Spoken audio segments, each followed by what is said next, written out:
Your body tried to warn you. Before the argument, before the bad decision, before the job you hated for 3 years. It tried to warn you. You felt it. That tightness in your chest. That weird heaviness before you walked into a room. That stomach thing you called nerves and ignored. You ignored it. You pushed through. You did the logical thing. And it still went sideways. Here's what nobody told you. Your body isn't reacting to events. It's processing information faster than your conscious mind can. And it's been trying to tell you something for years. You just never learned the language. The word is interoception. It's defined as your brain's ability to sense the internal state of your body. Heart rate, breath, hunger, temperature, tension, fullness, fatigue, pain.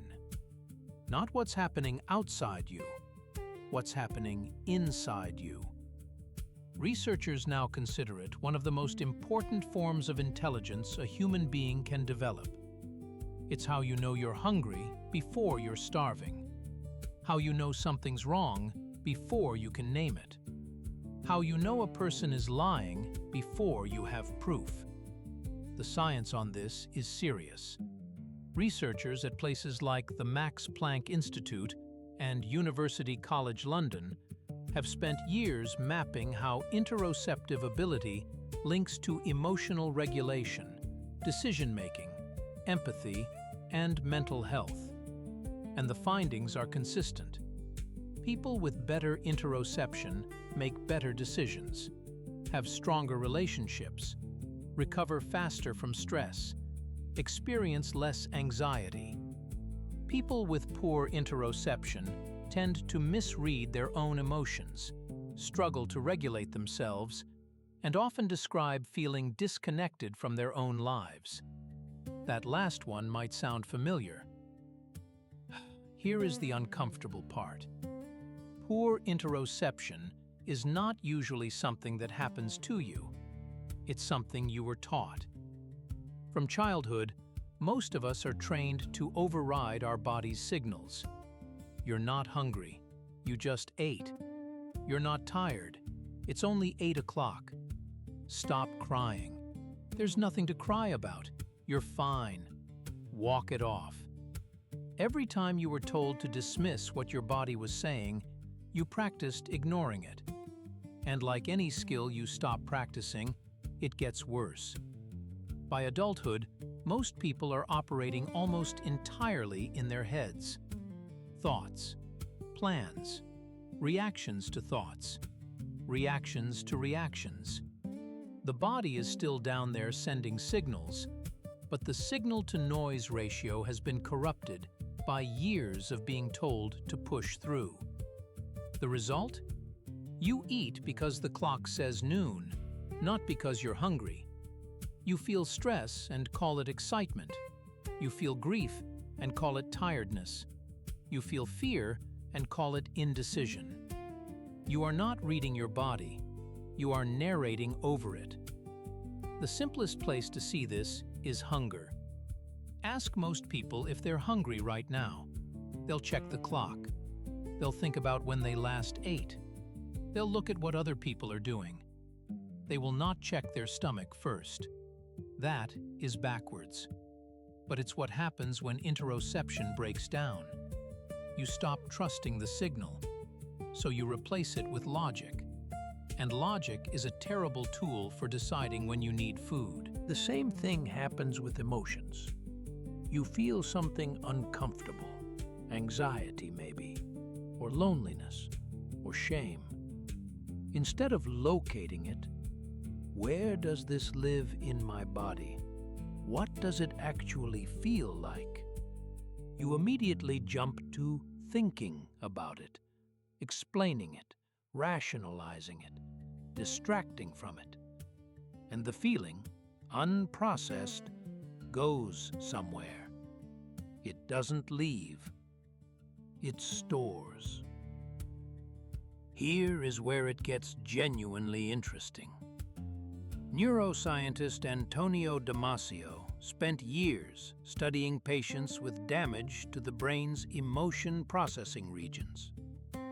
These patients were, by every measurable standard, intelligent, high IQ, clear reasoning, articulate, but they could not make decisions. Simple ones: what to have for lunch, which pen to use, where to sit. Without emotional input, without the body's signal, reasoning alone was paralyzed. Damasio called this the somatic marker hypothesis. The idea is this: your body creates physical markers for outcomes it has experienced before. A feeling of dread for things that ended badly. A sense of rightness for things that worked. These markers work faster than conscious thought. They are your body's compressed version of lived experience.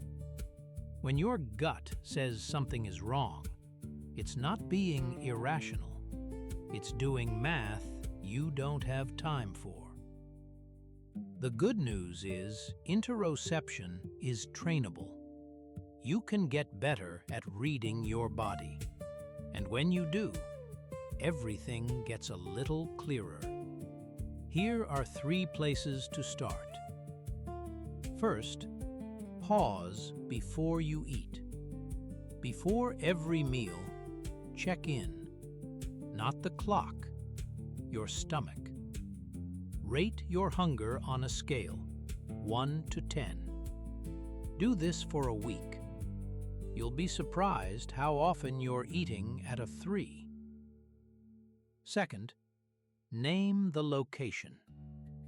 When you feel an emotion, don't just label it. Find it in your body.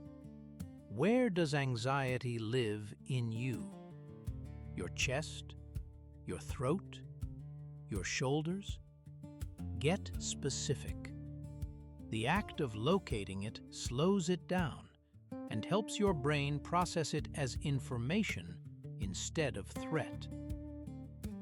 Third, do a body scan. Once a day. Lie down or sit still. Slowly move your attention from your feet to your head. Notice tightness, warmth, discomfort. Don't fix anything. Just notice. You're practicing the signal. The more you practice, the louder it gets.